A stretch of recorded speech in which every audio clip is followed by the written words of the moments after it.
हाँ जी बेटा जी, I am starting with tips and tricks for the reading comprehension section. ठीक है, पहले समझ लो, टाइम डिस्ट्रीब्यूशन समझ लो। आपका 80 मार्क्स का पेपर है। 80 प्लस 80 160। ठीक है, 3 आवर्स मतलब 180 मिनट्स। मतलब approximately for a 1 mark question you need to give 2 minutes. ठीक है, बाकी के जो 20 मिनट्स होते हैं वो एक्स्ट्रा टाइम होता है for revision for writing section, because obviously writing section and long questions are going to take a little bit more time. आपके 10 मिनट में राइटिंग सेक्शन खत्म नहीं होता है। राइटिंग सेक्शन में जो लॉन्ग राइटअप्स हैं, जॉब एप्लीकेशन है या आर्टिकल रिपोर्ट है, उसमें आपको 20-25 मिनट्स लगते हैं। So how do you make up for this half an hour gap जो आ रहा है? That is by utilizing the reading time. 15 minute का आपके पास रीडिंग टाइम होता है जब आपको बोर्ड में क्वेश्चन पेपर मिलता है। तो वो 15 मिनट में क्या करना है? Again this is my advice, हर एक बच्चे का अलग होता है। कईयों को होता है कि हम पूरा पेपर पढ़ लें ताकि के जो राइटिंग सेक्शन के जो पॉइंट्स हैं हमारे दिमाग में साइड बाय साइड चलते रहें। बट मेरा एडवाइस होता है कि वो 15 मिनट अपने कॉम्प्रीहेंशन पैसेज को पढ़ो। उसका रीजन क्या है? अगर आपने कॉम्प्रीहेंशन पैसेज की वीडियो देखी है जो मैंने अभी पोस्ट करी थी, उसमें 4 बातों का ध्यान रखना है। One is skimming, one is scanning, one is shifting from word spotting to conceptual understanding. Right? Skimming होता है बस एक नजर मारना कि पैसेज इस टॉपिक के ऊपर है, ये कहानी है या किसी चीज के बारे में डिस्कशन किया है या हमारे को इंफॉर्मेशन दी गई। राइट? वो मैंने सारा आपको वीडियो में समझाया। क्लियर? तो उससे स्किमिंग से आपको आइडिया हो जाता है। उसके बाद आप एक झलक क्वेश्चन से मार लो so that you understand what kind of questions are asked. After that, take those 15 minutes to read the passage and understand. That is conceptual understanding. अब वर्ड स्पॉटिंग वाला काम गया कि आपने वर्ड ढूंढा कि ये लाइन कहाँ पे पैसेज में लिखी है, आपने ऊपर की लाइन, वो वाली लाइन और नीचे की लाइन लिखी और काम खत्म। ऐसा नहीं है। पैसेज पढ़ के पूरा पैसेज आपको क्या समझाना चाहता है उसके ऊपर बेस्ड आपका क्वेश्चन आंसर्स आते हैं। उसको बोला जाता है कंसेप्चुअल अंडरस्टैंडिंग। अब मेरे साथ क्विकली, हाँ जी, do you have your sample papers? Please निकालो, जिसके पास नहीं है वो उनके साथ बैठ जाओ जिनके पास है। ओके, अब आई एम गिविंग यू, आपने सैम्पल पेपर्स में आपके साथ मतलब पूरा कॉम्प्रिहेंशन पैसेज रीड कर रही हूँ। पेंसिल लेकर जो वर्ड्स में आपको प्रॉब्लम आ रही है वो मार्क करते जाना। Right? I'm teaching you how to attempt the comprehension passage. In a room filled with people, each face illuminated by the soft glow of their smartphones, movements drift away like autumn leaves in the wind. Any word which you didn't understand? जल्दी बताओ। Illuminated by the soft glow. Illumination सबको पता है, light पड़ना, right? Drift away like autumn leaves in the wind. Autumn leaves in the wind मतलब autumn, yes, it's creating an image कि autumn में जैसे पत्ते झड़ पतझड़ होती है, इधर उधर निकल जाते हैं, वैसे ही हमारे जो मोमेंट्स हैं लाइफ के वो किसके कारण चले गए? स्मार्टफोन्स। आपको एक जिस समझ में आ गया? Are they talking about the benefit of smartphones और are they talking about the disadvantages? सबसे बड़ा डिसएडवांटेज क्या है कि हमारे जिंदगी के जो सबसे अच्छे पल हैं वो बिना सेलिब्रेट किए हमारी लाइफ से खत्म हो जाते हैं। अब ध्यान से पढ़ना। को link this understanding to whatever you are reading now. The constant hum of notifications fills the air, punctuating conversations like an incessant drum beat. Mayank, what is incessant? आप ये लाइन, द कॉन्स्टेंट हम of notifications फिल्स the air, फिल्स the air मतलब समझ में आ गया? चारों तरफ सुनाई देता है, किस चीज की आवाज आती है? नोटिफिकेशंस की, टिंग टिंग टिंग कंटिन्यूसली आता है। आजकल सबका स्मार्टफोन के सारे नोटिफिकेशंस ऑन है। Punctuating conversations, what is punctuation? Punctuation क्या होता है? सहज पंक्चुएशन, सिर्फ question?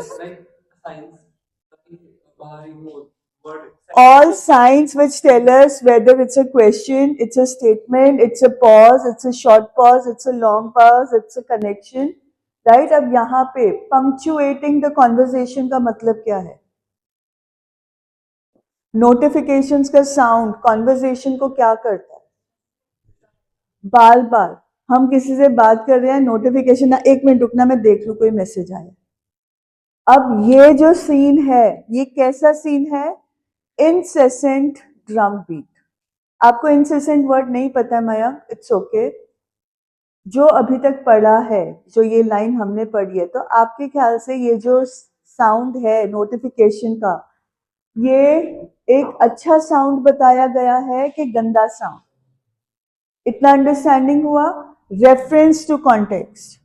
It is not important that you understand the meaning of every word. What is important? That you understand in context. मैंने तभी बोला कि 15 मिनट पैसेज रीडिंग में दो, try and understand what you are reading, because understanding based questions आएंगे। जो toppers हैं, right? I am talking about above average. 12 marks का कॉम्प्रीहेंशन पैसेज होता है, उसमें भी एंड अप गेटिंग 7 and 8। क्यों?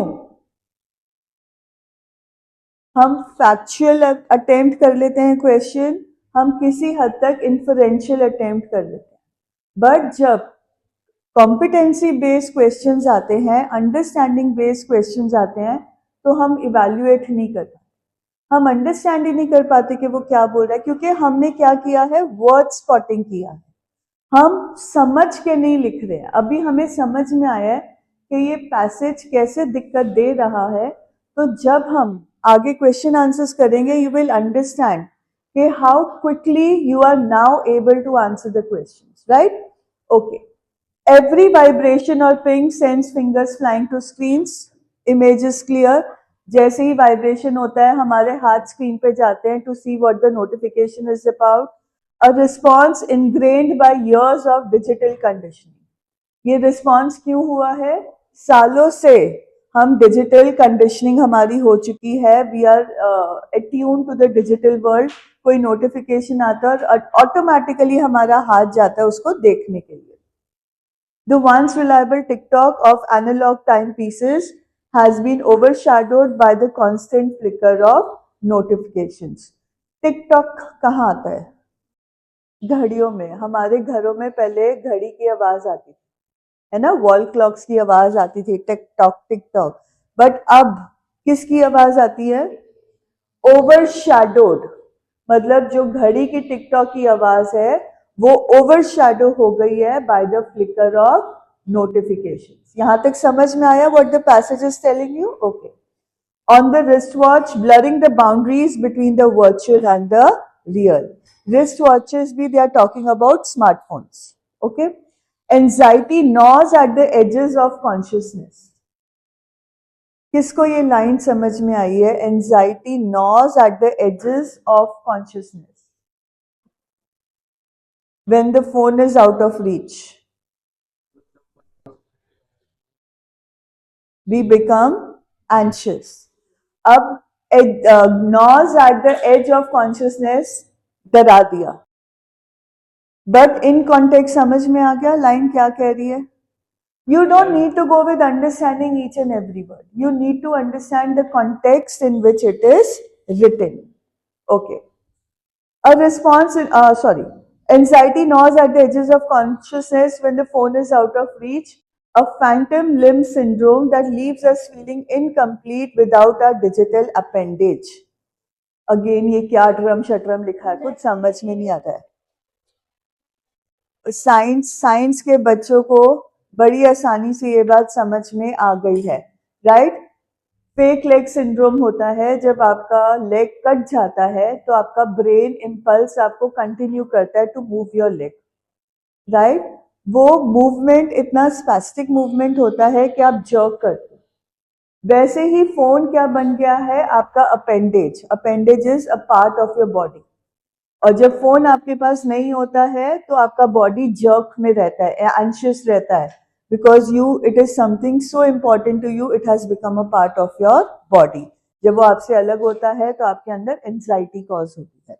The fear of missing out, क्यों होती है ये एंजाइटी, उसका आंसर भी दिया है।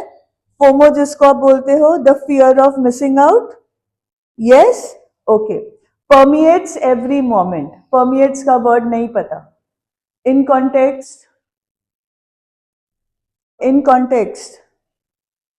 the fear of missing out permeates every moment spent away from the, yes, permeates।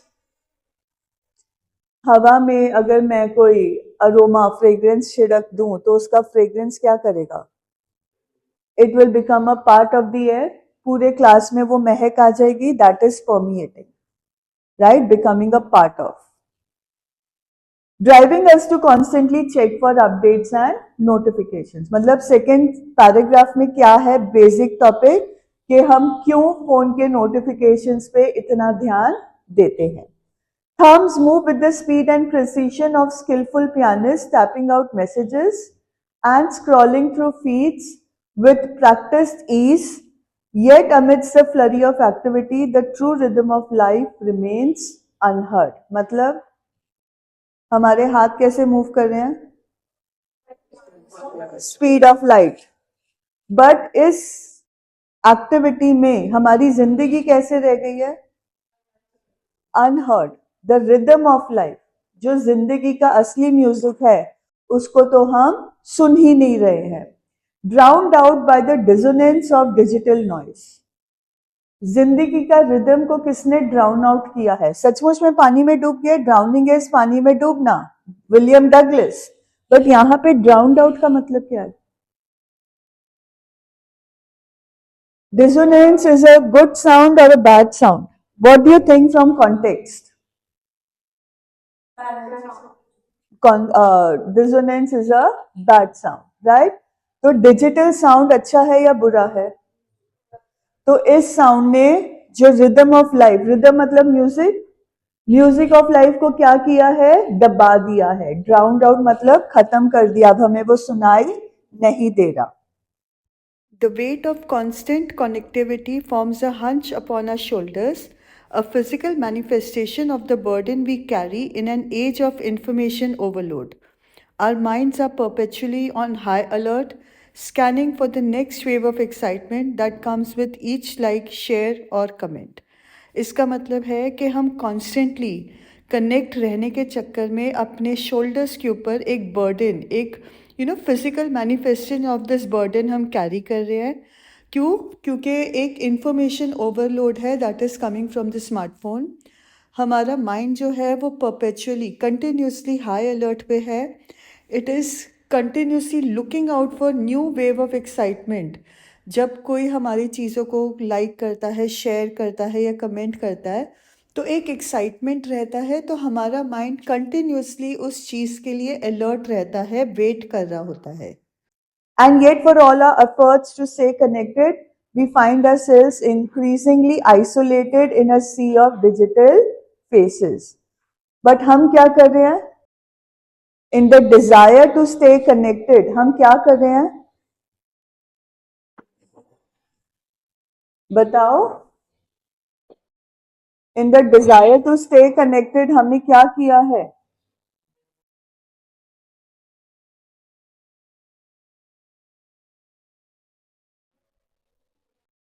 हमने खुद को आइसोलेट कर लिया, हमें वर्चुअल रिश्तों में ज्यादा यकीन हो गया है, और हमारे जो क्लोज रिलेशनशिप्स हैं उनमें हमें यकीन, मतलब उनके साथ हमारा जो रिश्ता है वो बहुत फेक बन गया है ना, हम पूरा टाइम वर्चुअल वर्ल्ड में रह रहे हैं। Clear? Genuine connections are fleeting. Clear? अब जो दिल के कनेक्शंस हैं वो बहुत फ्लीटिंग है, शॉर्ट लिव्ड है। फ्लीटिंग मतलब अ शॉर्ट लिव्ड मोमेंट, थोड़ी देर के लिए है। drowned out by the constant clamor for attention in the pursuit of digital validation, we sacrifice the wealth of lived experience. समझ में आ रहा है? अब यहां तक आपकी स्कैनिंग हो जानी चाहिए थी. It is telling you about the bad effects of smartphone. It is not focusing on your eyes. It is not focusing on your physical health. Smartphone का कौन सा बैड इफेक्ट के ऊपर ये फोकस कर रहा है? On your personal genuine relations, right?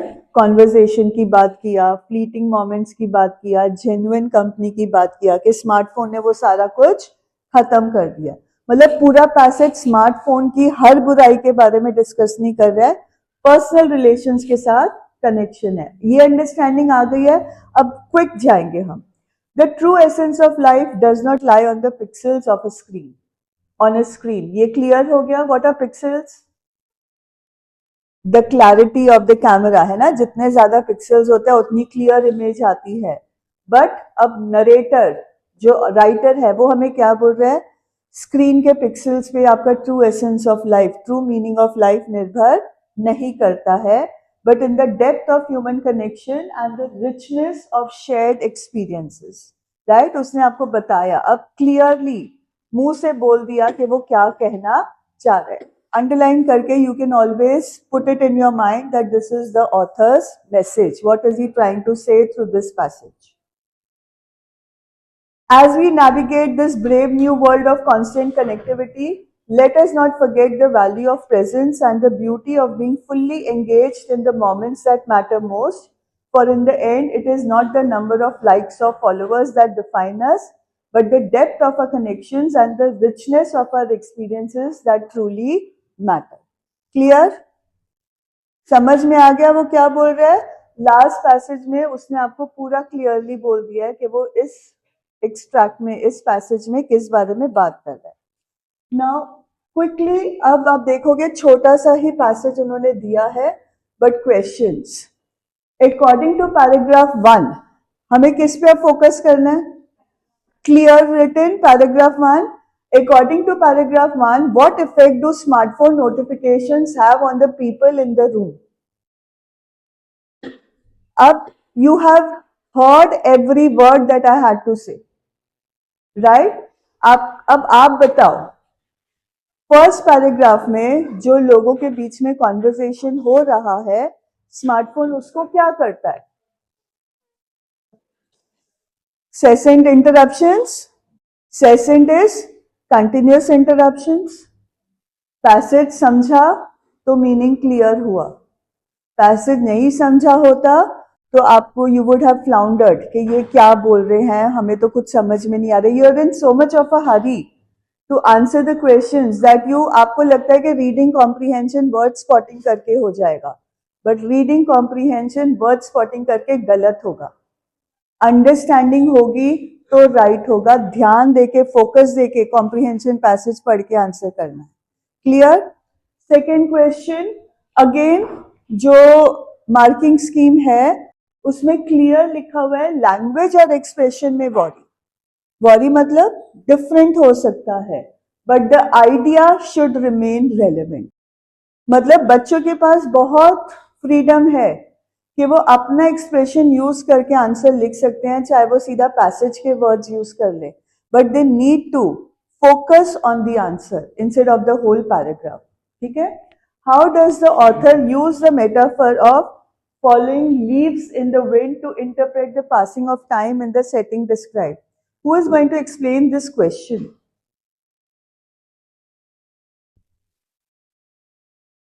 जो ऑलरेडी बैठे हुए थे जब मैंने ये डिस्कस किया था. Autumn leaves in the wind, हमने कौन सी इमेज क्रिएट करी थी? ऑटम सीजन लेकर आओ, हवा चल रही है, क्या होता है लीव्स को?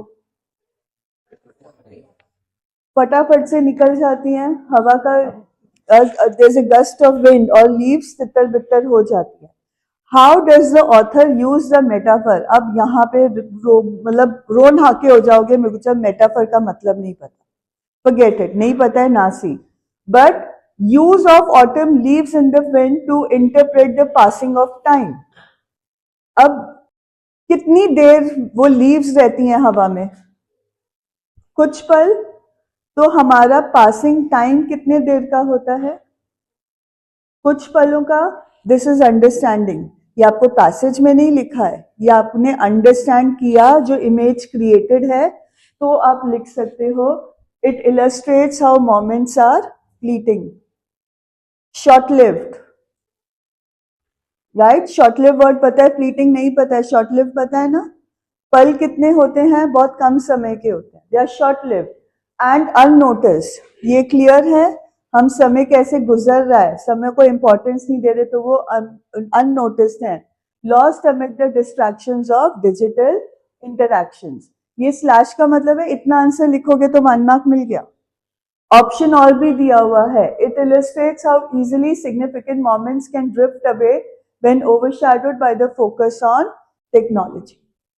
मतलब varied answers are acceptable. What do you have to explain? Autumn leaves in the wind. ये इमेज कैसे कनेक्ट कर रहे हो आप पैसेज के साथ? बट हमने मेटाफर पे कनेक्ट किया, मेटाफर में कंफ्यूज हो गए, डर गए, और क्वेश्चन क्या बोल रहा है, इतना सिंपल क्वेश्चन है, उसको हमने डर के आंसर ही नहीं किया कि हम बाद में करेंगे, बाद में पॉसिटी ऑफ टाइम हो गया तो हमने उसको छोड़ दिया, right? So take those 15 minutes of reading time to understand what the passage is about. Even अगर एक पैसेज आप वो 15 minutes में कर लेते हो ना, आपका टेंशन बहुत खत्म हो जाएगा, right? Okay, moving on. Read and complete the following sentence suitably. The phrase "a phantom limb syndrome that leaves us feeling incomplete without a digital appendage" suggests that just as an amputee might feel pain, amputee word नहीं पता, कोई बात नहीं, हम बाद में आते हैं, might feel pain in a limb they no longer have. limb तो पता होगा 12th के बच्चों को. What is a limb? Hands or legs, इनको limb बोला जाता है. The middle part of the body is the trunk and this is the face. तो हाथ और पैर हमारे limbs हैं. Amputee might feel if they have no limbs. Now who's an amputee? जिसके limbs को amputate कर दिया गया है, cut कर दिया गया. Individuals can feel a sense of loss or incompleteness when they are separated from the digital device. Right? ये लाइन से रिलेटेड अब आपको सेंटेंस कंप्लीट करना है. Choose the correct response from the 2 options to complete the sentence. The concern this analogy points towards is about a deep psychological dependence on technology और excessive physical damage that can be caused due to constant use of digital device. Clear है? Syndrome है. Syndrome मतलब आपको कोई physical damage नहीं हो रहा आपके फोन ना होने से. आपका कौन सा डैमेज हो रहा है? Mental, psychological. It's a syndrome. समझ में आ रहा है? कहीं पर भी नहीं लिखा है कि स्मार्टफोन अगर आपके हाथ से चला गया तो आपका हाथ कट गया. बोलते जैसे हाथ कट जाता है और आपको एक सेंस ऑफ लॉस होता है, वैसे ही मोबाइल फोन चला जाता है तो आप सेंस ऑफ लॉस फील करते हो. This is a physical problem or a mental problem? Simple as that, it's a mental problem. Clear? Okay. Complete the following suitably with one advantage with reference to paragraph 2. Designing specific hours each day to intentionally avoid checking digital devices can help dash.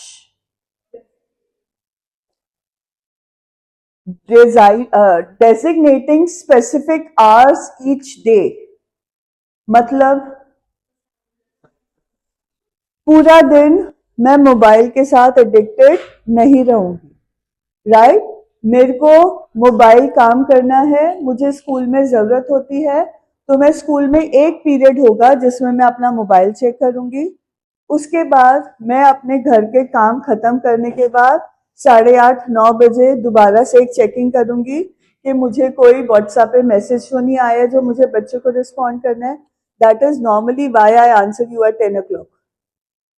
Because if I touch the mobile during the daytime, then I am lost. फिर मेरे बाकी सारे काम रह जाएंगे. तो I restrict, I have designated a certain part of the day to looking at the alarm clock. At the mobiles, right? Okay. Designating specific hours each day to intentionally avoid checking digital devices can help what? Writer ने जब passage discuss किया था तो उसने क्या कहा था कि जब हम फोन को बार बार चेक नहीं करते हैं तो क्या होता है? एंजाइटी पैदा होती है हमारे अंदर, हम परेशान हो जाते हैं कि किसका मैसेज था, क्या था। बट अगर हम सोच ले कि नहीं चेक करना है, नहीं देखना है, कोई बहुत आफत होएगी तो सामने वाला कॉल कर लेगा, तो we help in reducing our anxiety, reduce the anxiety associated with the need to constantly be connected. Okay, अब next question देखो, why does the writer refer to digital noise as dissonance in paragraph 3? अब clear state कर दिया है, first two questions from paragraph 1, next two questions from paragraph 2, next two questions from paragraph 3. Ma'am क्या final exams में भी ऐसी paragraph wise questions आएंगे? Not necessary, but आपको एक अंदाजा फिर भी हो जाएगा कि कौन से पैराग्राफ से है, राइट? ओके, अब हमने जब रीडिंग किया था, did we focus on the word dissonance? Yes. आप देखो जो क्वेश्चंस, आप अगर उनको सिर्फ वर्ड स्पॉटिंग करोगे, आपको क्वेश्चन मिल जाएगा पैसेज में कहाँ पे है, but without understanding will you be able to answer?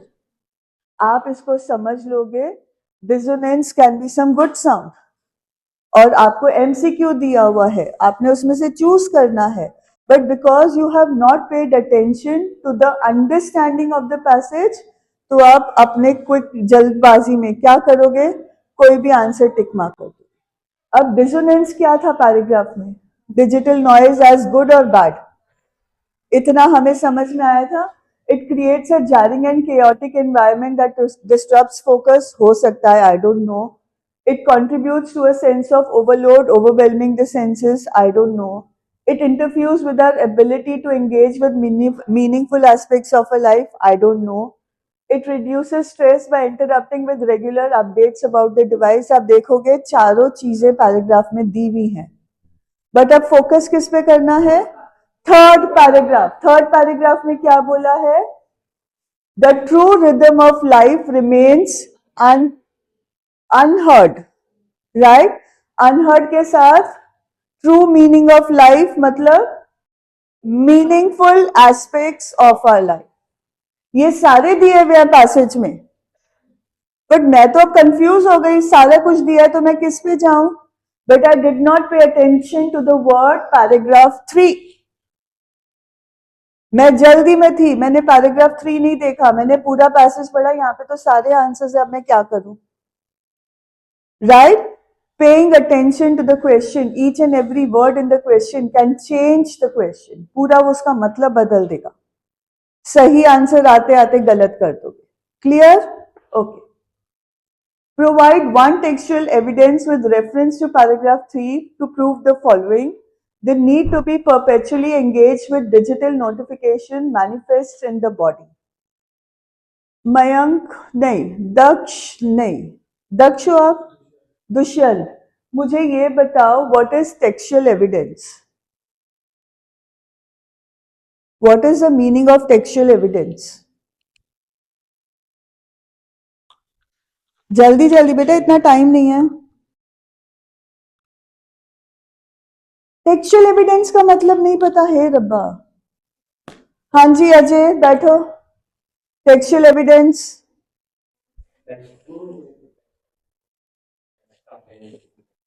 मतलब फ्लेमिंगो और विस्टा में इसका एविडेंस होएगा।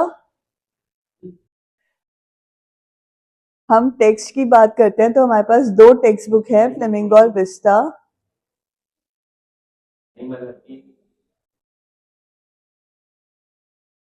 सहज बैठो। अरे भाई टेक्सचुअल एविडेंस, टेक्सचुअल, यहाँ पे टेक्स्ट तो है ही नहीं। What is implied by textual evidence over here? अरे बुद्धू, जो पैसेज मिला हुआ है उसमें से एक एविडेंस ढूंढो। ये भी एक टेक्स्ट है, टेक्स्ट बुक आपका टेक्स्ट नहीं है, ये पैसेज भी एक टेक्स्ट है, इसमें से एविडेंस ढूंढो। एविडेंस किस चीज का चाहिए? The need to be perpetually engage with digital notification manifest in the body.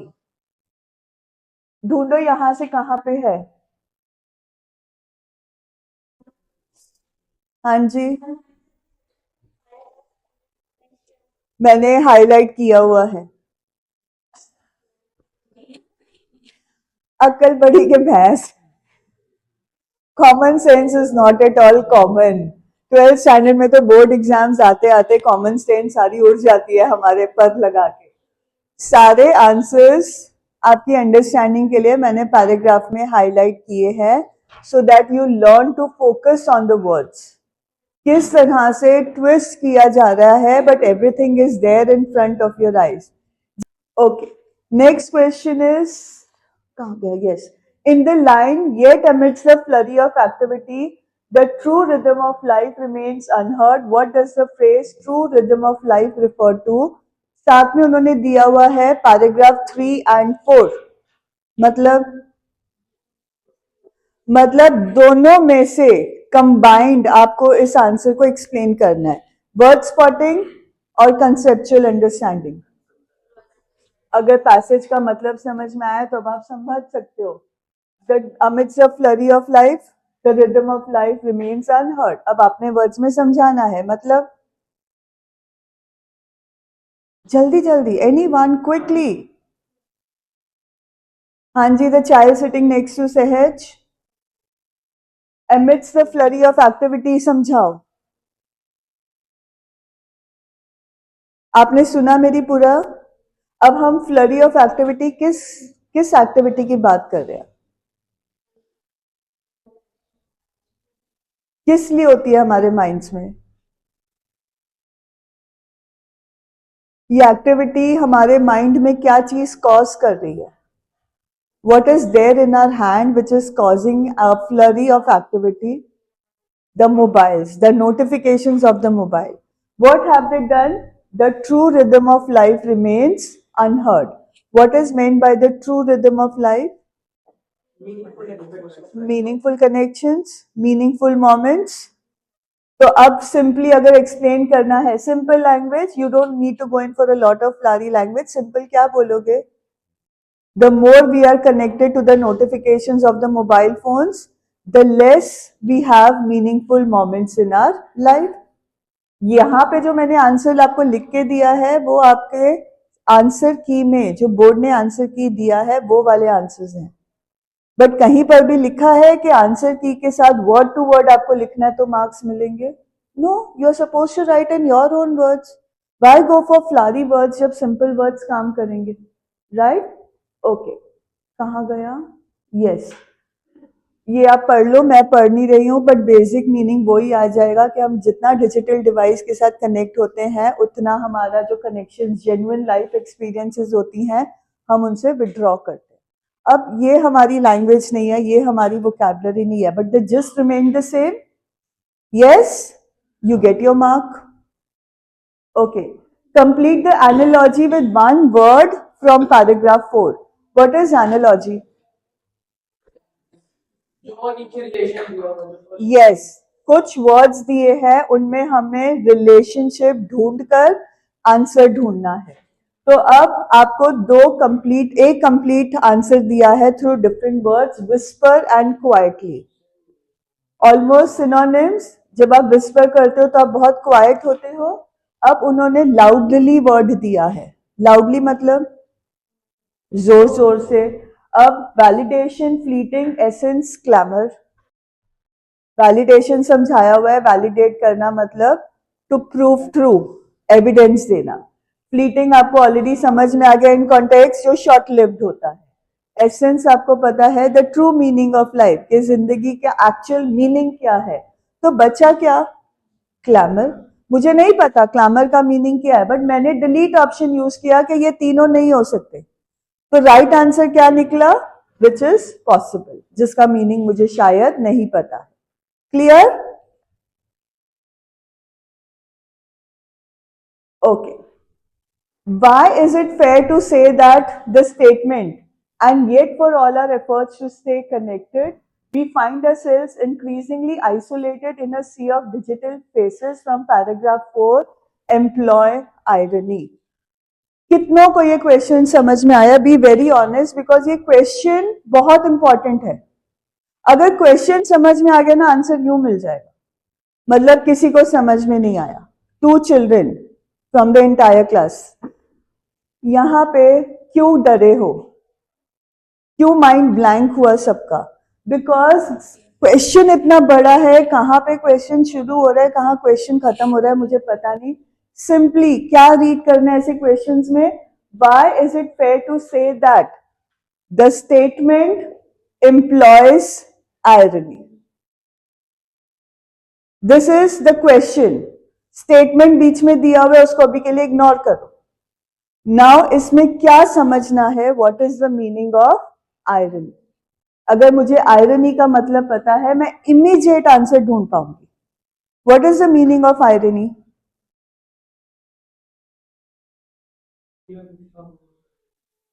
हाँ जी. To say something and to mean something opposite. जो हुआ उसका मतलब बिल्कुल ऑपोजिट वॉज इंटेंडेड, राइट? तो वर्ड आयरनी में क्या आ रहा है? मेन वर्ड क्या आ रहा है? ऑपोजिट. कौन से ऑप्शन में ऑपोजिट है? The writer मॉक्स the seriousness, the writer sorry, despite the content intent to connect more effectively, the result is the opposite. The writer mocks the seriousness, the writer exaggerates the effects of digital connectivity, use of sea of digital faces to symbolically represent digital platforms. आप ये दोनों option C और D option आप immediately समझ जाओगे कि wrong है. Problem किस में आएगी? ए और बी में. क्यों? क्योंकि हमने आयरनी और सटायर को अपने दिमाग में कोलिंक किया हुआ है. Satire is मॉकिंग, sarcasm, and irony is to mean the opposite of what was intended or what you said or whatever.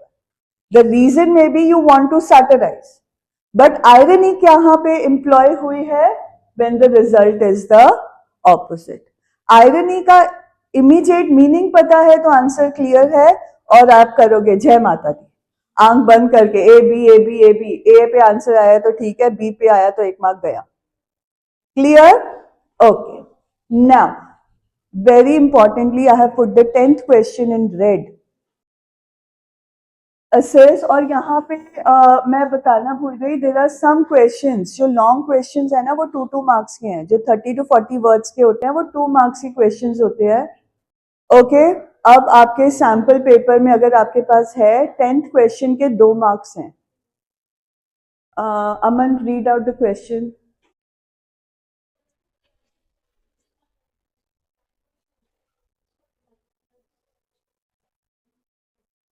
मतलब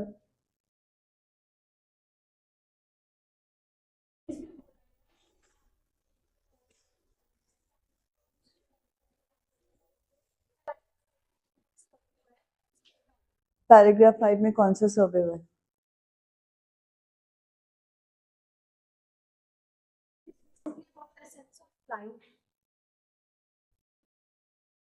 बेटा जी, this is a wrong question by the board. Yes, आएगा. 12th के बोर्ड के question paper में ऐसे questions आ सकते हैं. 2019 में नॉवल आता था, उसका बहुत भयंकर परिणाम हुआ था. बच्चों को 12 मार्क्स एज इट इज मिले थे. 12 मार्क्स के नॉवल के क्वेश्चंस आते थे, एज इट इज मिले थे. This is a common mistake in CBSE board exams.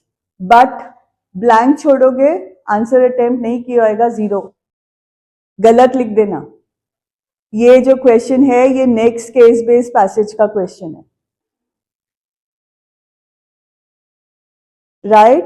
It may have been a typing error, it could have been कि प्लीज बैठो कि जो आपका सेकेंड पैसेज है that was suppose to have been the first passage, कुछ cut and paste करते हुए वो ऊपर नीचे हो गया. सेकेंड पैसेज के 10 मार्क्स के क्वेश्चन है और ये 2 मार्क का यहाँ पे है.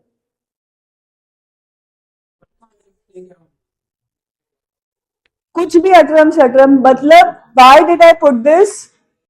समझ में आ रहा है मैं क्या बोल रही हूँ? You leave it blank, you get 0. You write wrong, you get 2 marks.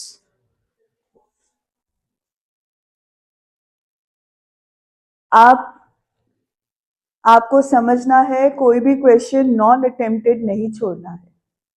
नहीं आता है तो भी लिखना है. कुछ ना कुछ आधा मार्क, 1 मार्क, कहीं ना कहीं से कोई वर्ड मिल ही जाएगा जिससे आपको आधा 1 मार्क मिल जाएगा. Do not leave any question at attempted. नहीं भी आता है तो भी लिखना. यू नेवर नो कौन सी मिस्टेक बोर्ड की हुई है, कौन सी नहीं हुई है, तो अननेसेसरली आपने मार्क्स क्यों छोड़ने. गार्गी, आप ABCD लिखते हो ऑप्शंस के लिए, बहुत पिटोगे. Right, you need to write the full answer. ये समझ में आ गया? Any problems with the reading comprehension the first passage? बेटे कुछ भी हेल्थ इंटरवेंशन से रिलेटेड मोबाइल के नुकसान लिख देते कि मोबाइल को कम यूज करो, कुछ भी लिख दो, मिलेंगे. Obviously that is what I am saying कि बोर्ड ने गलत क्वेश्चन डाला है तो बोर्ड को देना पड़ेगा आपको 2 marks, provided you have written the answer. आप नई आंसर लिखोगे तो बोलोगे कि 2 मार्क्स मिल जाए, बोर्ड की अपनी मर्जी है. राइट, आपके हर मार्क के लिए आपको पीनलाइज किया जाता है, बट बोर्ड की गलती के लिए बोर्ड मेंबर्स को पीनलाइज नहीं किया जाता. उनको नहीं बोला जाता कि मैंने तुम्हें पेपर बनाने के पैसे दिए हैं, अब उसका 50% कट, अब वो हमारी जेब में जाएगा. No, board will find some solution, but you need to do your effort. ठीक है? Any problem with passage 1? Okay, moving on to passage 2. In the hasty, अब यहां पे आप देखोगे पैराग्राफ से पहले उन्होंने कुछ हेडिंग्स दिए हैं. हर पैराग्राफ से पहले एक हेडिंग दिया है, introduction, methodology and various other things. Right, in the hasty lifestyle of today's world, the choice of snacks can greatly impact one's health and well-being. Purva, please explain. In the hasty lifestyle of today's world, the choice of snacks can greatly impact one's health and well-being. Hasty lifestyle. Hasty lifestyle. हम क्यों इतना junk food खा रहे हैं? We don't have time. मैं तुम्हारे extra classes ले रही हूँ, मेरे पास टाइम नहीं है खाना बनाने का. Let's have bread butter, let's order a pizza, let's go in for a burger. हमारा लाइफस्टाइल बहुत फिल्ड विद डिफरेंट टास्क हो गया है, बहुत बिजी हो गया है, बहुत जल्दबाजी में हम जिंदगी जी रहे हैं. तो उसमें हमारे चॉइस ऑफ स्नैक्स जो है वो हमारी हेल्थ को बहुत ज्यादा इम्पैक्ट कर रहे हैं. So you get a gist of the passage. मतलब हमारी लाइफस्टाइल और हमारे फूड हैबिट्स, इसके ऊपर ये केस स्टडी की गई है. Clear? Okay. This case study aims to analyse the preference for seasonal fruits compare to packaged snacks. अब उन्होंने लिमिट किया है 2 चीजों के ऊपर कि ये सर्वे किसके ऊपर है? Seasonal fruits as compare to packaged snacks. Mayank, seasonal fruit क्या होता है? दिसंबर में मैंगो का आना, will mango become a seasonal fruit? No, summer months है तो दैट इज सीजनल. तो अगर हमें मैंगो एक पैकेट में मिल रहा है तो वो पैकेज्ड फूड आएगा कि सीजनल फूड आएगा? दिसंबर में पैकेज्ड. क्लियर हो गया? ओके, बैठो बेटा. Among different age groups and the implications for overall health. अब जनरली माना जाता है कि टीनेज या यंग एडल्ट्स वो पैक्ड फूड खाते हैं. राइट, तो अब उन्होंने डिफरेंट एज ग्रुप्स लिया है, मतलब right from children going on to the elderly, बड़े लोग, सबका उन्होंने सर्वे किया है. अब किस तरह से किया था? Methodology means how it was conducted. A survey was conducted among individuals across various age groups, जो मैंने अभी आपको समझाया, जो आपको पहले ही प्रिडिक्शन हो जाना चाहिए था. Right, from children to seniors, to determine their snacking preferences. Participants were asked to indicate their preferred snack choices and provide reasons for their preferences. The data was then analyzed to identify trends and patterns among different age demographics. ये सर्वे में क्या किया गया था? एक सर्वे किया गया, उनको एक फॉर्म दिया गया जिसमें उनके डिफरेंट फूड चॉइसेस का लिस्ट था, जिसमें मे बी उनको टिक मार्क करना पड़ा। उसके बाद उन्होंने उस डेटा जो उन्होंने रिसीव किया, अपने प्रोजेक्ट में मैं बोलती थी ना सर्वे करो, फिर उस डेटा जो आपको मिला है उसको एनालाइज करो। तो actual research is that when you analyse the data, जब आप एनालाइज करते हो तो एक ग्राफ बनता है, कौन सा एज ग्रुप के कितना परसेंटेज है जिनको सीजनल फ्रूट पसंद है या पैकेज फूड पसंद है। तो उससे हम ट्रेंड्स और पैटर्न्स को आइडेंटिफाई करते हैं। डिफरेंट एज डेमोग्राफिक्स, तो अब डेमोग्राफिक्स वर्ड हमारे को कंफ्यूज कर देगा, जरूरत है इस वर्ड को जानने की? Not much. हमें डेमोग्राफिक समझ में आता है डिफरेंट एज ग्रुप्स। क्लियर? अब survey examination. The survey encompassed a comprehensive examination of snacking habits, including not only preferred snack choices, but also delving into the underlying motivations and influences guiding these choices. अब सर्वे में उन्होंने include किया कि सिर्फ खाने का package नहीं कर रहे हैं, but why, underlying motivations means why are they choosing that package. उनका हेस्टी लाइफस्टाइल है कि उनका पेरेंट्स ने कंडीशनिंग की हुई है, क्या रीजन है कि वो पैकेज फूड को या सीजनल फ्रूट को चूज कर रहे हैं। Clear? And influences guiding their choices. मेरी मदर ने मुझे सिखाया है फ्रूट्स खाना जरूरी है, तो हर influence is motivating me to go in for fruits. Doctor ने मुझे बोला कि अगर आपको हेल्दी रहना है तो आपको फ्रूट्स खाने पड़ेंगे, तो अगेन डॉक्टर का इन्फ्लुएंस है। मोटिवेशन होता है I want to lose weight, that is my motivation. Influence is what people have told me, I have been influenced by their thoughts. तो दोनों का मीनिंग ये हल्का सा डिफरेंस होता है। बियॉन्ड मेयर प्रेफरेंस, पार्टिसिपेंट्स वर एनकरेज, ये हो गया था नहीं, to articulate the reasons behind the selections, providing invaluable insights into the multifaceted nature of snacking behavior. Snacking हम सबको पता है, 2 meals के बीच का जो टाइम होता है जब भूख लगी है बट भूख नहीं लगी, मम्मा कुछ खाने को दो बट भूख नहीं लगी, तो वहां पे हमें इंसाइट मिलता है कि हमारा जो स्नैकिंग बिहेवियर है, हम उस टाइम पे फ्रूट उठाते हैं, हम उस टाइम पे बिस्किट्स उठाते हैं, कि हम उस टाइम पे मैगी बनाते हैं, तो हमें उसका रीजन पता चलता है। ठीक है, ओके। अब रिजल्ट क्या आया? The survey results revealed interesting insights into snacking preferences among different age groups. अब फर्स्ट कॉलम में सारे एज ग्रुप्स दिए हुए हैं, क्वेश्चन पेपर देखोगे, फिर परसेंटेज, कितने परसेंट को क्या पसंद आया, राइट? 77 को सीजनल फ्रूट्स पसंद आए। अब इन्फ्लुएंस या मोटिवेशन क्या था? आइदर टेस्ट, हेल्थ बेनिफिट और parental guidance. Parental guidance is influence, right? The other are motivations. उसके बाद टीनेजर्स 65% को पैकेज फूड पसंद आया, by convenience, taste and peer influence. Young adults 52, अब यंग एडल्ट्स हैं तो वो दोनों खा रहे हैं, बाय क्योंकि उनका ट्रांजिशनल लाइफस्टाइल है। ट्रांजिशनल लाइफस्टाइल है मतलब वो या तो कॉलेज में है, बहुत जल्दबाजी में जी रहे हैं, या वो करियर बनाने में फोकस है, उनको टाइम नहीं मिल रहा है खाना बनाने का, या वो अपनी इंडिपेंडेंस कर रहे हैं। इंडिया में तो हम मरने तक, मतलब जितनी देर भी हम जीते हैं फैमिलीज के बीच में जीते हैं, बट फॉरेन कंट्रीज में 16-17 साल के बाद बच्चे इंडिपेंडेंटली जीते हैं। तो they don't know how to cook, they don't have time to cook, they want to show their independence, तो इसीलिए वो पैकेट स्नैक्स भी प्रेफर करते हैं। क्लियर? हेल्थ कॉन्शियसनेस और कन्वीनियंस, तो ये डिफरेंट वेराइड आंसर्स आए थे बिकॉज सीजनल फ्रूट्स भी प्रेफर किए हैं, राइट? उन्होंने सीजनल फ्रूट भी किया है। Middle age 83% seasonal fruits, by freshness, nutrition, health consciousness, and elderly 90% seasonal fruits, health benefits and digestive ease. तो अब ये समझ में आ गया, ये आपके एनालिसिस है, रिजल्ट है। आपको, आपने डेटा को जब इंटरप्रेट किया, एनालाइज किया, तो आपको क्या रिजल्ट मिला, तो उन्होंने आपके साथ वो रिजल्ट भी चेक किया। अब implications for interventions, implication for interventions मतलब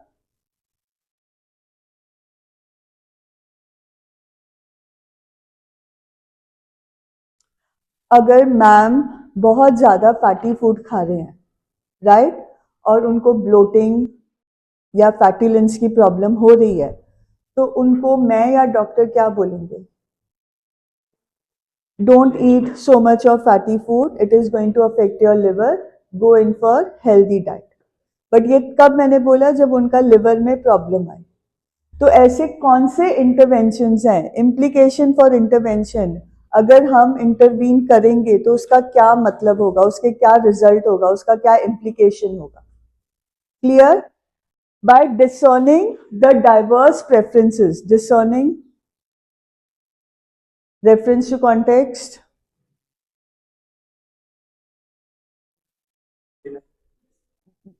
deducing, finding out, clarifying, understanding, right? By discerning the diverse preferences among different age groups, policy makers and health practitioners can tailor interventions.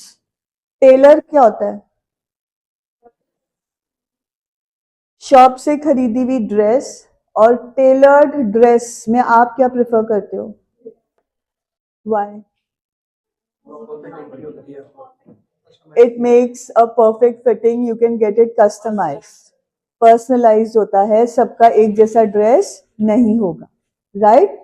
Okay, अगर हमारे पास ये data होगा तो जो health practitioners हैं, जो policy makers हैं, वो स्पेशली मेड इंटरवेंशंस क्रिएट कर सकते हैं to address specific demographic needs. Demographic हमने क्या समझा था? Age groups, right? किस किस की क्या नीड है और उनको हम कैसे हेल्प कर सकते हैं so that they lead a healthy life. For instance, targeting educational campaigns towards parents could empower them to instill healthy eating habits in their children from an early age. Concurrently, efforts to mitigate the influence of advertising and peer pressure on teenagers could involve regulatory measures and educational initiatives aimed at promoting critical thinking and informed decision making. How many children I have lost in this line? यहाँ पे कितने बच्चों का ध्यान? First is Ryan, एकदम उसको याद आया मुझे सोना नहीं है और मुझे पढ़ना है कि मैम क्या पढ़ा रहे हैं। हाँ जी, डर गए? बाय बेटे, यही तो आपका फोकस ऑन अटेंशन की बात करते हैं ना। रीडिंग कॉम्प्रिहेंशन में फोकस चाहिए। आप जब तक पुराना जो आपने पढ़ा है उसको आप नए के साथ कनेक्ट नहीं करोगे तो आप अनफोकस्ड हो जाओगे, you will lose your focus. अब वो बोल रहे हैं फर्स्ट लाइन के साथ कनेक्ट करो कि अगर हमें बच्चों की चॉइसेस, उनका इन्फ्लुएंस, उनका मोटिवेशन पता चलेगा तो उनकी जो अनहेल्दी डाइट है उनको हम इंटरवीन कर सकते हैं। हम हेल्दी चॉइस में इंटरवीन करेंगे। एल्डरली को बोलेंगे नहीं सीजनल फ्रूट नहीं खाना है, पैकेज फूड खाओ। भाई बहुत जी लिया, now you need to end your life, package food खाना शुरू करो, ऐसे बोलेंगे? नो। हमें किसको सही रास्ते पे लाना है? हमें किसको सही रास्ते पे लाना है? टीनेजर्स और यंग एडल्ट्स को। वहां पे इंटरवेंशन की जरूरत है। उनको पैकेज फूड खाने से रोकना है। अगर उनको रोकना है तो हमारे को ये चीजों पे, convenience, taste, peer influence, transitional lifestyle, इन चीजों को टारगेट करना पड़ेगा। समझ में आ रहा है? अंडरस्टैंडिंग, जब तक ये पैसेज की अंडरस्टैंडिंग नहीं होगी, क्वेश्चंस में आपने देखा होगा हमें 5 मिनट लगे। पहले पैसेज में 9 क्वेश्चंस करने में हमें 5 to 10 मिनट्स लगे। मेजर टाइम किसमें लगा था? To understand the passage. Until you understand the passage, you will not be able to attempt all the questions. आप वही factual या किसी हद तक inferential कर पाओगे, बाकी सब आपके गलत होंगे। You need to focus. Reading comprehension requires focus. हाँ जी, yes. हाँ, बच्चे 77 मतलब 100% में से सिर्फ 23% है जो पैकेज फूड प्रेफर कर रहे हैं। जो 77% है वो क्या प्रेफर कर रहा है? Seasonal fruit. दो ही चीजों के बीच में उन्होंने किया था ना, seasonal fruit and package food. तो जो यहाँ पे दिया हुआ है that is their preferred snack, उन्होंने आगे स्टेट किया है, तो ऑटोमेटिकली जो बाकी का परसेंटेज है वो सेकंड स्नैक प्रिफर कर रहे हैं। वो सारा लिखेंगे डेटा तो it would become very confusing.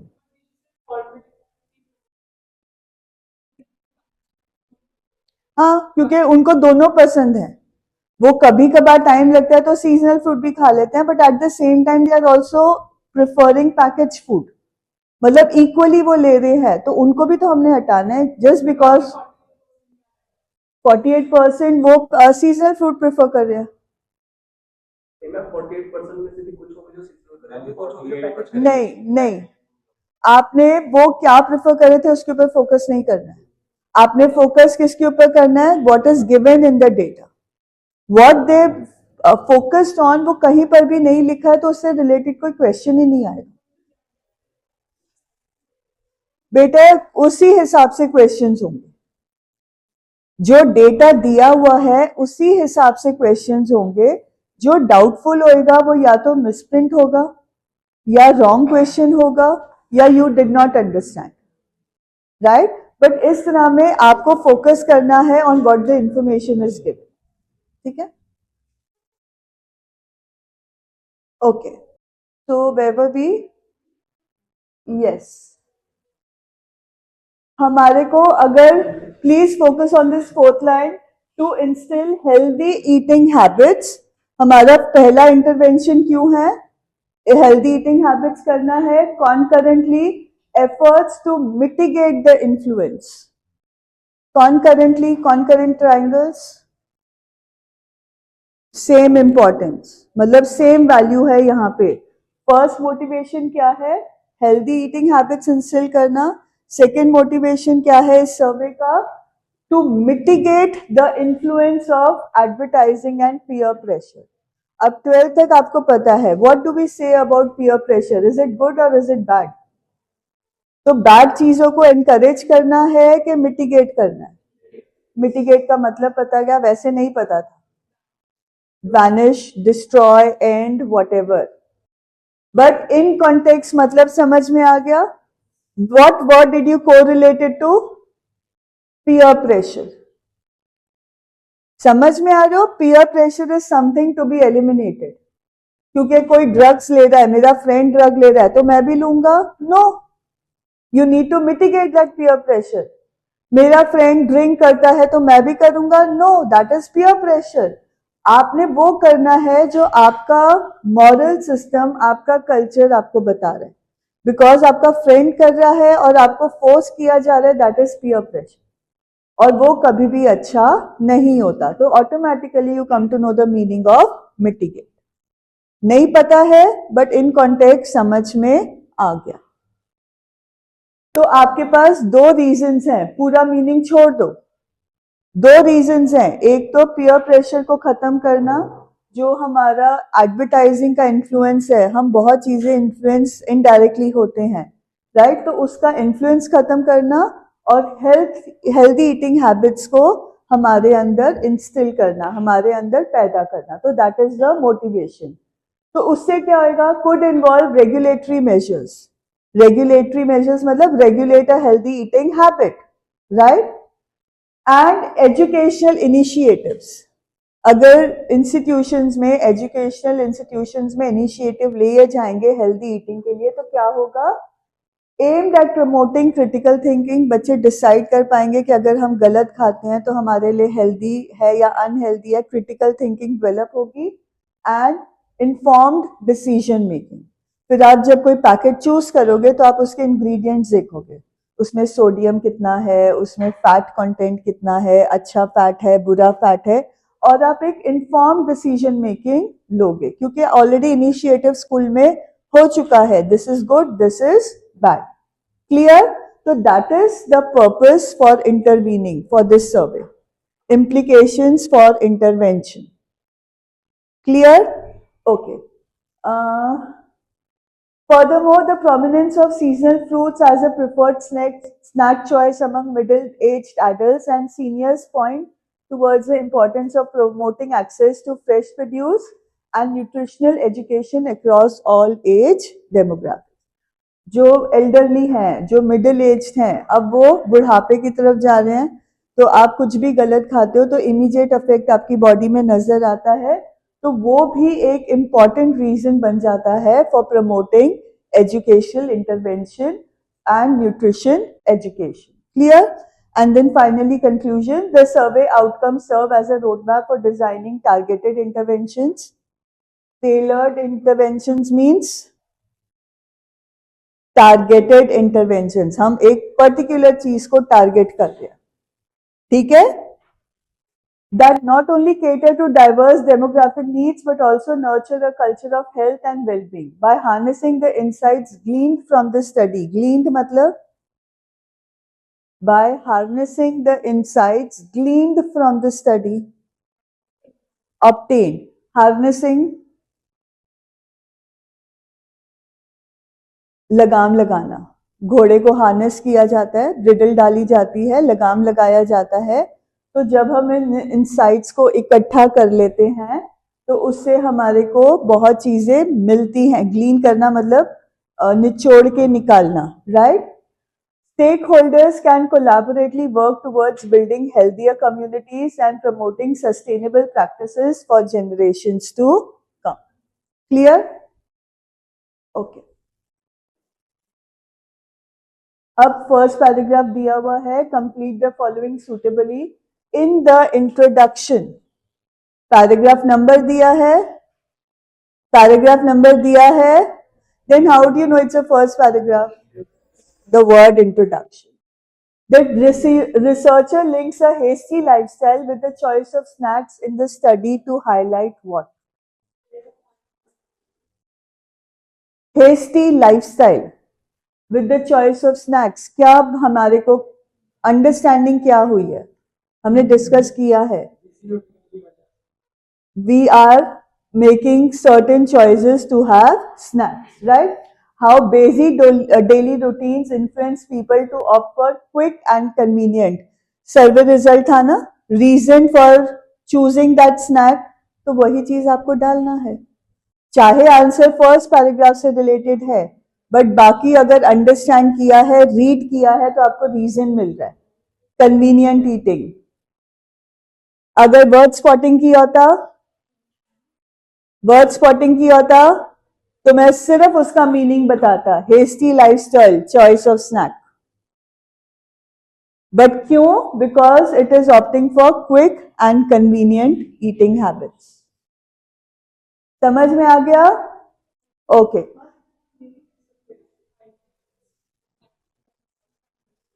नहीं, the researcher has linked a hasty lifestyle with the choice of snacks to highlight what? Impact करने के लिए वो क्या चीज हाईलाइट कर रहा है? इम्पैक्ट हाईलाइट कर रहा है. वो हमारी चॉइस को हाईलाइट कर रहा है कि हमने उस चॉइस को क्यों लिया है. Why did we opt for that choice? Reason तो आपको टेबल में दिया हुआ है बेटा. यही, this is competency. Be able to understand the entire passage. Question जरूर फर्स्ट पैराग्राफ से उठाया है, बट बेस किसके ऊपर है? If you have understood the entire passage. आपको ट्रांसलेट करने को नहीं बोला है, उसने पूछा है कि ये वाली जो चॉइस है ये किस पॉइंट को हाईलाइट करती है कि हमारा हेस्टी लाइफस्टाइल होने के कारण हमें quick and convenient food options चाहिए. समझ आया बच्चे? Okay. What would the following be classified as? To examine snacking preferences across various age group in detail and assess health implications, select the appropriate response. Mayank समझाओगे question?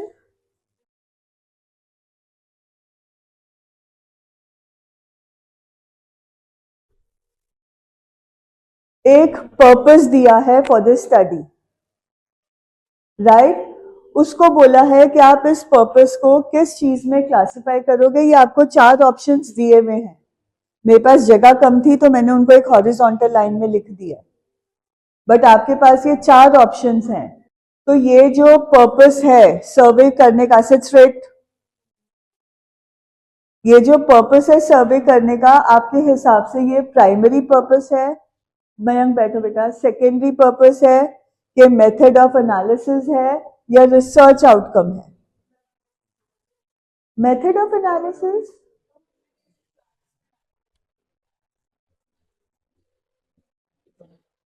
बेटे आपको बताया कि उन्होंने आपको एक सर्वे किया जिसमें आपको लिस्ट करना था, चेक करना था प्रेफरेंसेस, और अपने प्रेफरेंसेस का रीजन क्या है वो लिखना था। Would that have been method of analysis, or is this a method of analysis?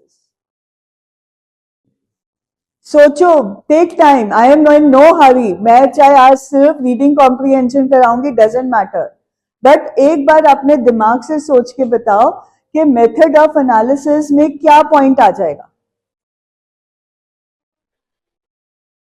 बेटे एनालिसिस वाले पैसेज में जाओ,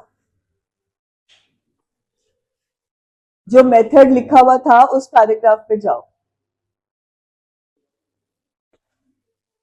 ये वाला पैसेज पढ़ो।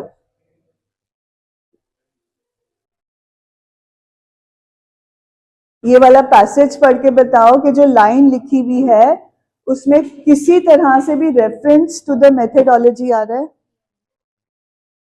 प्राइमरी एम दिया हुआ है, राइट। सेकेंडरी नहीं है, ये हमें क्लियर है। फोर्थ ऑप्शन क्या था? I have change the slide. नहीं, थर्ड ऑप्शन। फोर्थ क्या है? सर्च आउटकम नहीं है, सेकेंडरी पर्पस नहीं है। You are confuse between the first and the third option. Primary purpose और method of analysis and primary purpose. अच्छा, you want the meaning of the, okay. Primary purpose क्या होता है? चलो ये वाली क्लास का प्राइमरी पर्पस क्या लेते हैं? I love you all, I want to show a good result in the school, or I want you all to have good marks. और वो तुम्हारे हिसाब से है, मेरे हिसाब से हो सकता है to make a good performance in the school, to state के देखो मेरे क्लास के सबसे हाईएस्ट परसेंटेज आया। प्राइमरी पर्पस मतलब the main reason why this is being done. ठीक है? अब आप स्कूल के बच्चे हो तो आपने अपने हिसाब से सोचा, जो YouTube पे देख रहे होंगे वो क्या सोचेंगे कि मैम ने ये YouTube पे अपलोड किया, what is my primary purpose? Very true. If I am earning on YouTube तो मेरा प्राइमरी पर्पस होगा to get maximum views so that I generate more income. But ये और बात है कि मेरा अभी तक YouTube अर्निंग ट्यूब नहीं बना है, it's not an earning channel, it is just still unpaid channel. तो main purpose is that I want the benefit of all the children who are attempting board exams. To each his own, है ना? हर एक के लिए purpose अलग जगहों पे different होता जाएगा। अब इस एनालिसिस में प्राइमरी पर्पसेस उन्होंने बोला है कि हमने ये इंटरवेंशन क्यों किया है, to instil healthy habits, to divert influences of peer pressure and advertising, right? That is the primary purpose. Secondary purpose क्या हो सकता है? Healthy society. हाँ, सेकेंडरी पर्पस मतलब मेरा सेकेंड पर्पस क्या है? जैसे फर्स्ट पर्पस आपके हिसाब से आप लोगों को हेल्प करना, मेरे हिसाब से प्रिंसिपल मैम के आगे एक बहुत अच्छा image banana, right? But secondary purpose change हो जाएगा। आपके लिए होगा प्रिंसिपल मैम के लिए अच्छा इमेज बनाना, मेरे लिए होगा चल मेरे बच्चों का भी फायदा हो गया। यस यस, बट यहाँ पे नहीं है, मैं वैसे जस्ट जनरल लाइफ लेसन दे रही हूँ कि purposes depend upon the person, right? But इस पैसेज के हिसाब से there is a primary purpose, there is a secondary purpose. Second is method of analysis. Method of analysis, आपने एनालिसिस कैसे किया? आपने ग्राफ, पहले आपने एक रिसर्च पेपर दिया, आपने रिस्पॉन्सेज लिए, रिस्पॉन्सेज के डेटा को आपने इकट्ठा किया, उसका एक पूरा ग्राफ बनाया, ग्राफ को आपने इंटरप्रेट किया और फिर आप डेटा बाहर लेकर आए। That is the method of doing that survey. आपने एनालिसिस कैसे किया, राइट? एक पर्पस है और एक तरीका है। हाँ जी बेटा।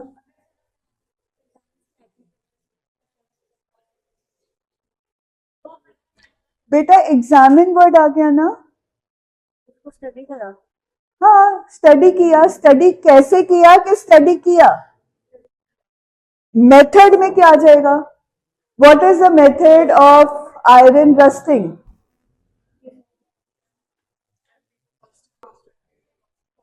Why did I keep iron in water?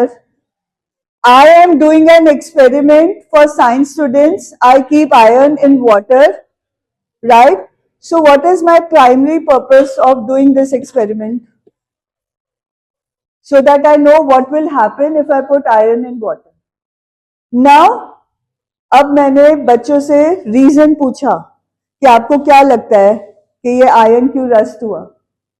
तो अब कोई बोलेगा पानी के कांटेक्ट में आके, जो साइंस का बच्चा है वो पूरा मुझे उसका वो केमिकल फॉर्मूला पकड़ा देगा, राइट? अब मैंने ये सर्वे कैसे किया will come under method, but why did I do it is to show the children how iron rust in water.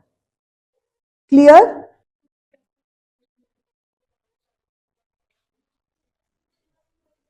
मैं समझी नहीं क्या? एक तो ना तुम लोग ऐसे टाइम पे मेरे से बोलते हो ना, फोकस करते हो कि मुझे समझ में नहीं आता कि मैं कैसे इकट्ठे एकदम अचानक से एग्जाम्पल लाऊं.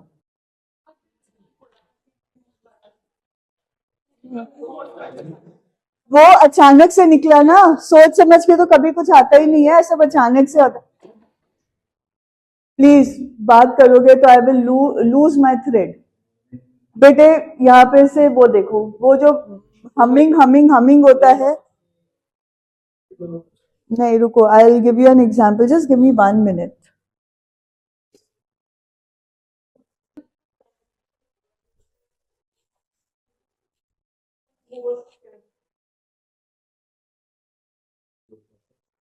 Very good example. What is the primary motive of the school to conduct a farewell? हाँ जी?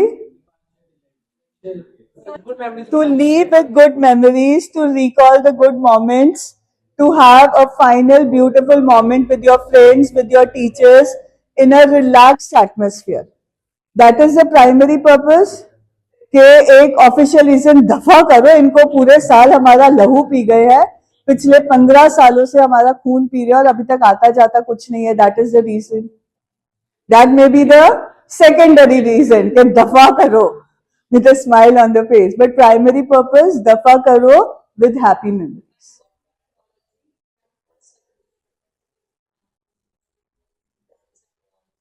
है ना?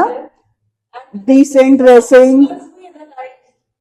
How many of you have that broken all these rules and all? Last year what happened? Farewell party के बाद कुछ बच्चे चले गए car में and they created nuisance on the roads. तो हमने एनालाइज किया कि फेयरवेल पार्टी हुई थी और उसमें ये प्रॉब्लम आया, तो हमने इस बार इंटरवेंशन करके पहले ही सर्कुलर निकाल दिया कि मम्मी पापा आएंगे तो तुम फेयरवेल पार्टी से जाओगे, नहीं तो स्कूल में रात गुजारने के लिए तैयार होना. यस और नो? हाँ तुम तो एंजॉय करते, बट हमने उसका भी इंतजाम किया हुआ था. पेरेंट्स को फोन कर करके बुलाया कि लेके जाओ अपने साहबजादों को. यस और नो? तो that is method. How was the farewell conducted? Primary purpose, secondary purpose, method of farewell. And fourth option क्या था? Research outcome. रिसर्च आउटकम क्या हुआ इस बार का फेयरवेल का? Very peacefully it was done, no nuisance created. Direct contrast to last year's farewell. तो research outcome के ऊपर आप फर्दर एक्शन लेते.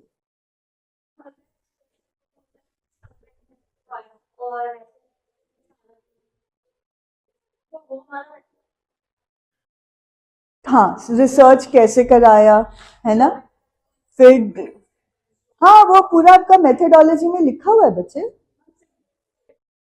बेटे इस लैंग्वेज में सेंटेंस बहुत कुछ आ सकता है. यहाँ पे आप साइंस के स्टूडेंट हो, आप मेथोडोलॉजी अपने एक्सपेरिमेंट्स में लिखते नहीं हो कि आपने टेस्ट ट्यूब लिया, उसमें आपने H2SO4 डाला, फिर उसके अंदर आपने कॉपर के या वटेवर कुछ उसके एलिमेंट्स डाले, then the bubble fizzed out.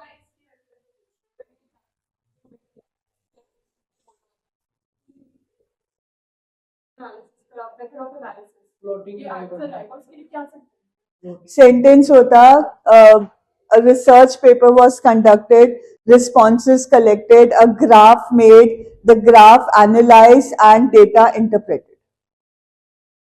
तब आपका आ जाता मेथड ऑफ एनालिसिस, किस तरीके से एनालाइज किया गया. ठीक है. Any other questions with this question?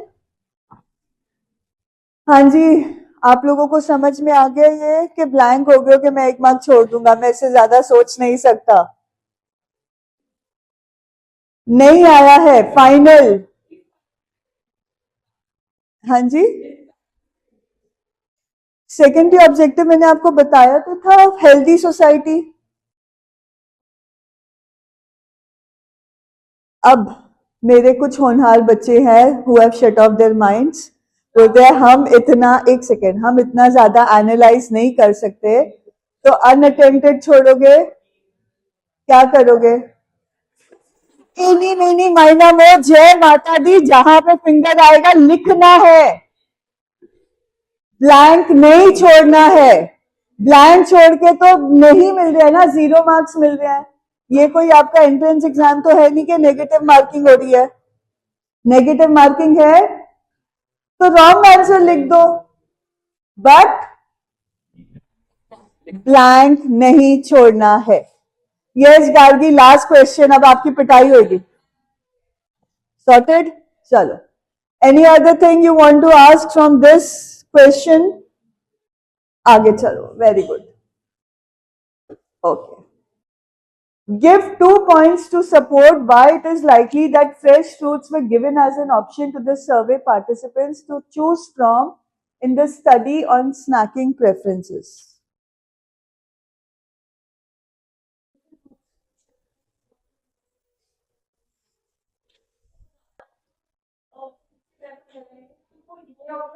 क्यों क्यों क्यों क्यों?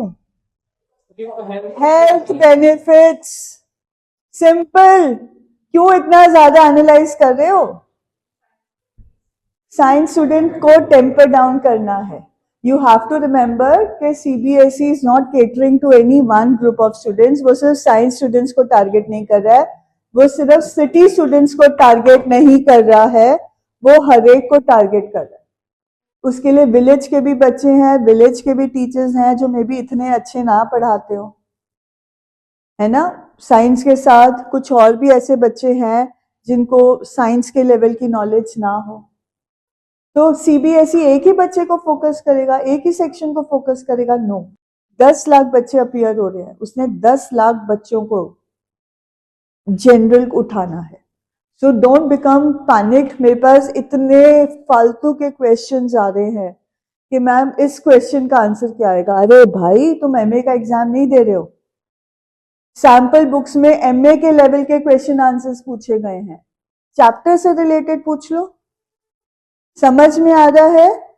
हर सैंपल बुक शो करना चाह रही है कि मेरी बुक बेस्ट है, मेरे क्वेश्चंस बिल्कुल हटके हैं, बट वो इतना वेग बना रहे हैं क्वेश्चंस को कि children are in a panic. Please remember, understand the theme. Theme के ऊपर बेस्ड क्वेश्चंस आएंगे. थीम को पकड़ लो. जितना ज्यादा थीम को पकड़ोगे, कैरेक्टर्स को पकड़ोगे, उतना ज्यादा अंडरस्टैंडिंग होगा. ठीक है? ओके. अब हेल्थ फोकस तो मेन था ही था. What is the second thing? Comparative analysis. ठीक है. उन्होंने ये चीज कहां पे लिखी हुई है, ये देखो. To determine their snacking preference. How do you determine something? By comparing things. तो 2 रीजंस. तुम्हें एक आ रहा है, तुम एक लिख दो, बट एक तो लिखो. सेकेंड कुछ भी लिख दो. I understand that not every child will be able to reach comparative analysis, but this is where will be the child who gets 99 and 100. Board ने एक आधा क्वेश्चन ऐसे जरूर डालना है जिससे हम डिफरेंशिएट कर सकते हैं between a child who is going to get 99 and a child who is going to get 100. Right?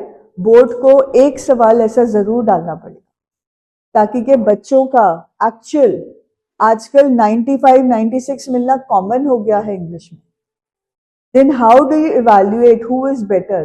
Bye putting such questions जिसमें genuine understanding, in depth understanding required. ठीक है? इसलिए कोशिश करना है, ब्लैंक नहीं छोड़ना है, हो सकता है तुक्का लग जाए।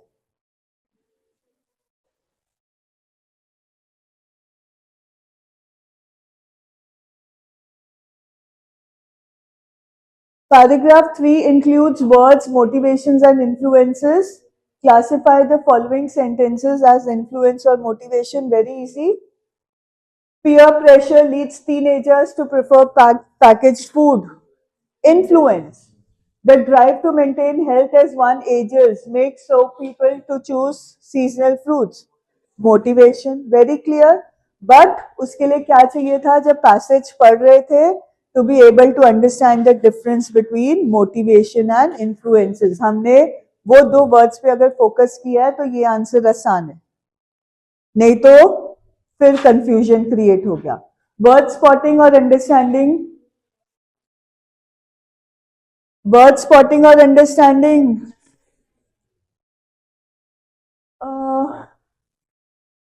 ये मैंने क्यों लिखा है, यहाँ पे कुछ गड़बड़ हुई है. Can I have a paper please?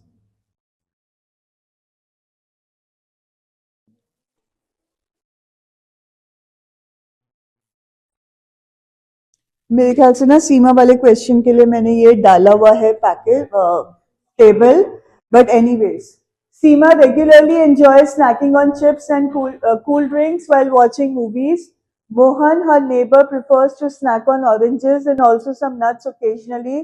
Arindam, who lives across, often tends to eat a mix of carrot sticks and instant noodles in between meals. अब हमारे को डेमोग्राफिक देखना है. डेमोग्राफिक मतलब age group. Again reference to context में हमने ये देख लिया था ना. इसका मतलब क्या है कि कौन सा बच्चा, ये जो तीन नाम मेंशन है ये तीनों किस एज ग्रुप में है. अब फर्स्ट क्या है, सीमा, चिप्स एंड कूल ड्रिंक्स, तो ठीक है. Mohan, oranges and nuts occasionally. Nuts package food में आता है, राइट? किस ऑयल में उसको रोस्ट किया गया, यस. ड्राई फ्रूट्स, बट वो फॉरेन कंट्रीज में अगर आप देखो तो वो पैकेट्स में आता है जहां पे रोस्टेड और सोडियम डला हुआ होता है. It's okay, you just need to understand the gist of this passage ना. अच्छा चलो, आपको Mohan could belong to a teenager और Mohan could belong to a young adult, right?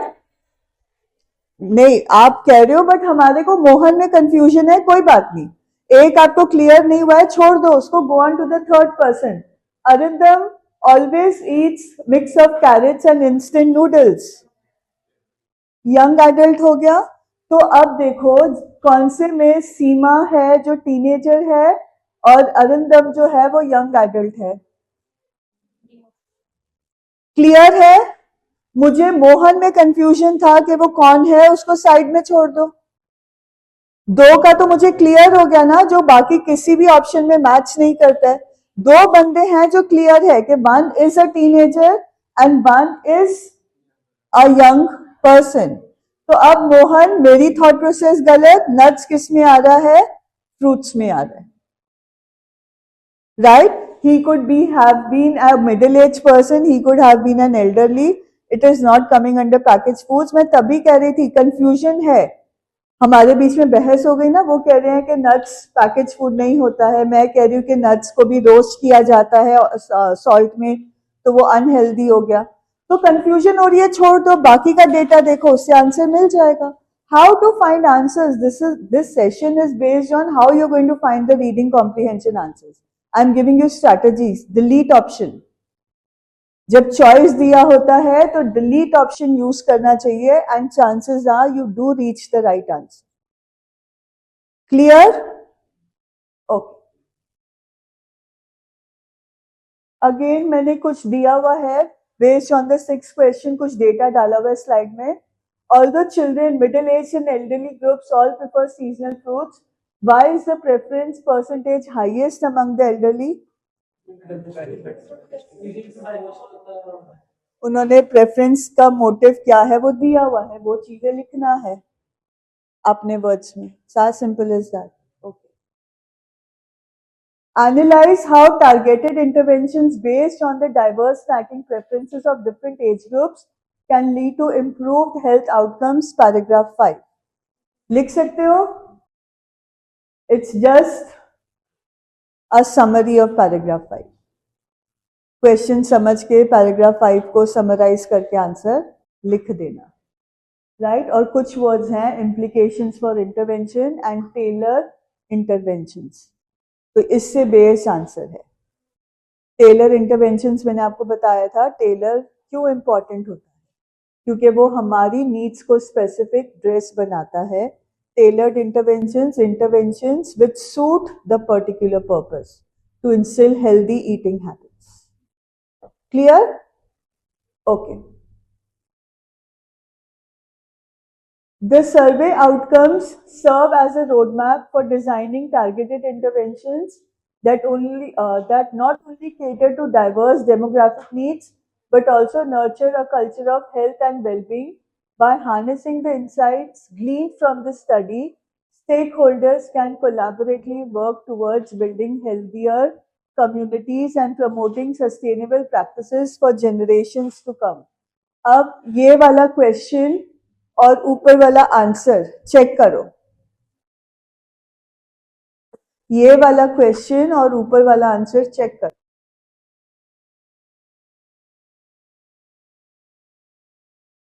Half of the answer is given in the next question.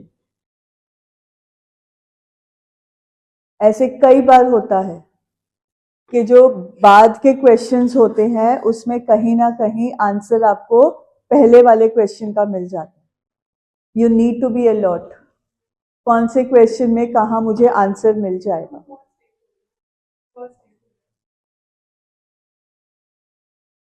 In this school, is principal ma'am and the teachers the only stakeholders, or are your parents also the stakeholders?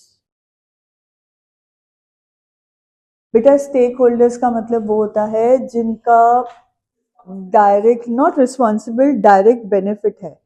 अगर एक बच्चा holistic growth से बनकर बाहर निकलेगा, who stakeholders are the people concerned with that. Teachers are concerned with the development of the student, principal is concerned with the development of the student, the parents are concerned with the development of the student. So इस school में who are the stakeholders? Not only the teachers and the principal, it is also the parents. Investment,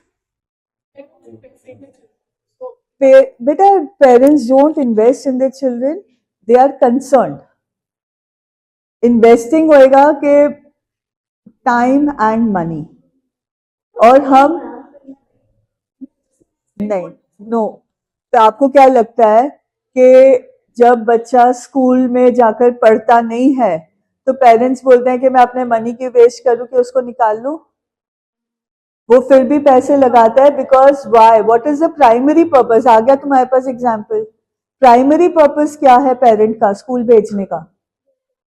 They are concerned that my child grows up to be the best. Everyone, even the society. अगर society unhealthy होगी, then what kind of society will we have? अगर मैं रोज पेट पकड़ के बैठी रहूंगी तो school कौन आएगा पढ़ाने को? और मैं एक अकेली टीचर 90 बच्चों को अफेक्ट कर रही हूँ, 45 from science, 45 from humanities, 45 from commerce, तो 135 हो गए। मैं एक टीचर ना आने से मैंने 35 लाइफ्स को इम्पैक्ट कर दिया, right? I am not the only person who is going to face the consequences, you people will face the consequences के 365 डेज में 200 डेज तो रीनू मैम स्कूल ही नहीं आए हैं। अंडरस्टैंड? तो यहां पे हर कोई आएगा, ठीक है? Okay, now you have understood कि क्वेश्चन, फर्स्ट वाला क्वेश्चन का आंसर इसमें किसी हद तक दिया हुआ है, बट अब इस क्वेश्चन का मतलब क्या है? What is the ultimate goal for stakeholders based on the insights from the study? Ultimate goal, primary purpose. Ultimate goal is the primary purpose. तो क्या बनेगा? To build. अब ये आप बोलोगे कि रीनू मैम आपने तो डायरेक्टली बोला था कि वो हमारा सेकेंडरी पर्पस है, हेल्दी सोसाइटी सेकेंडरी पर्पस है, but ultimate aim, focus on the word ultimate aim. अगर मेरी हेल्थ अच्छी होगी तो अल्टीमेट एम क्या होगा? अगर मैं ही जंक फूड खा रही हूं तो मैं आपको रोक सकती हूँ जंक फूड ना खाओ, बट अगर मैं जंक फूड के अगेंस्ट हो जाऊं तो मैं आपको बता सकती हूँ कि इसमें फैट्स हैं जो आपके कोलेस्ट्रॉल बढ़ा रहे हैं, इसमें सोडियम है जिससे आपको आगे चल के बीपी की प्रॉब्लम हो सकती है। आई कैन गाइड यू, और ये guidance ultimately, secondary purpose is not a meaningless purpose. Secondary purpose is, अगर आप उसको समझो तो a purpose which will come second, a purpose ये पूरा होगा तो ये हमारा पर्पस पूरा होगा। मतलब in the scheme of things the secondary purpose will become the main purpose. But okay, छोटी सी एग्जांपल, आपको जब कार्ड दिए, रोल नंबर दिए, खबर हुआ, तो मैम का प्राइमरी आपको मोटिव क्या था कि आपने पढ़ना है। सेकेंडरी में क्या होगा, बट रात को ऐसा नहीं पूरी रात पढ़ते रहो कि सुबह वो उठना पाओ, वहां पर आप सीख हो। तो सेकेंडरी पर्पस का इम्पैक्ट है प्राइमरी पर्पस में। फिर कंफ्यूज हो गया।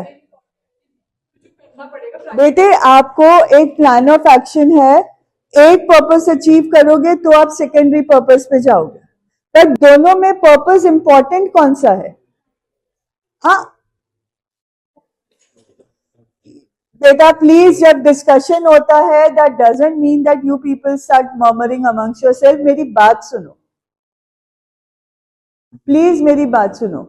कमिंग टू माई एग्जाम्पल कि ये एक्स्ट्रा क्लास क्यों ली है, प्राइमरी पर्पस क्या है? That children make a good performance, right?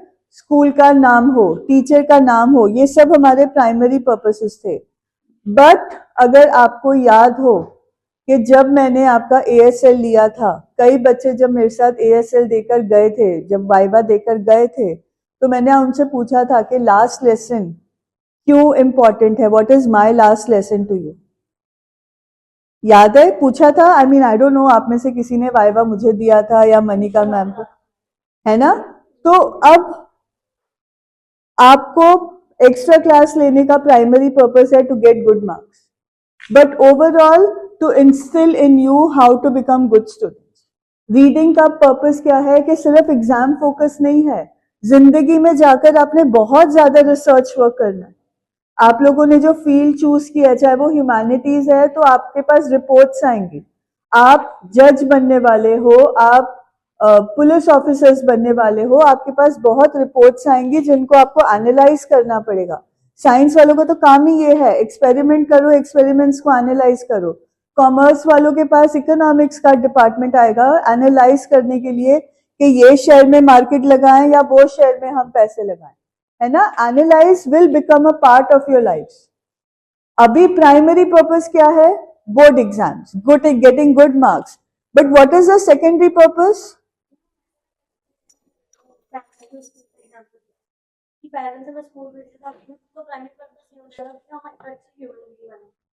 नहीं, वो उनका सेकेंडरी पर्पस।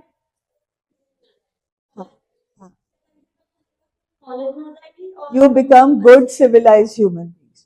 मतलब primary purpose of education is to educate you all.